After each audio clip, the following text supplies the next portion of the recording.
Marina Kvaskov, qu'est-ce qu'on peut espérer de ces recherches ?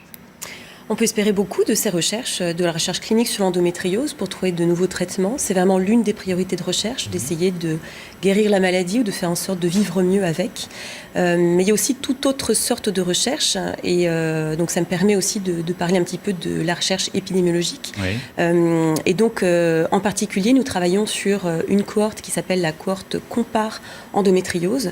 Donc Compare, c'est une plateforme de recherche collaborative. C'est la communauté de patients pour la recherche.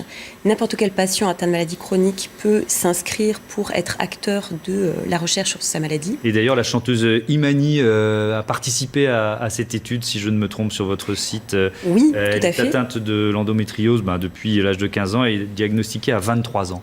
Oui, tout à fait.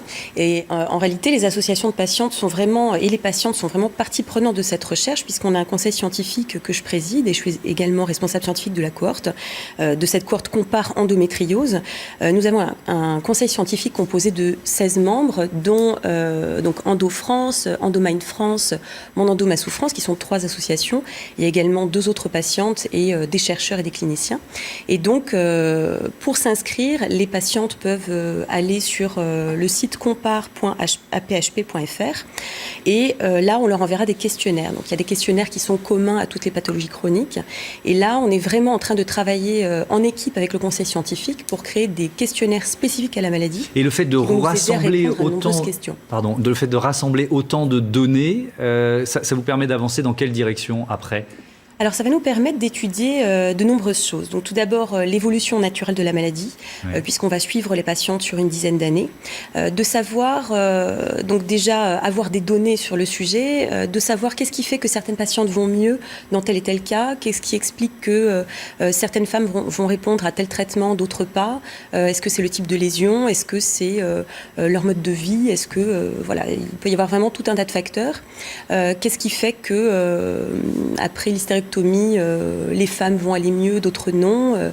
Voilà. Et donc, il y a vraiment, pour cette recherche, on recherche vraiment des patientes de tous horizons. Donc, qu'elles aient une endométriose ou une adénomiose, qui est une endométriose restreinte aux muscles de l'utérus, qu'elles soient en France ou à l'étranger, à partir du moment où elles sont francophones. Donc, ça peut être en France métropolitaine, en Outre-mer, mais également des expatriés ou d'autres francophones d'autres pays. Et quel que soit leur type de lésion, quel que soit leur âge. On est vraiment intéressé à toutes sortes de questions. Et les questions qu'on se pose actuellement seront différentes des questions qu'on se posera dans 5 ans, dans 10 ans. Donc cette recherche est vraiment un investissement très important pour l'avenir de la recherche sur l'endométriose.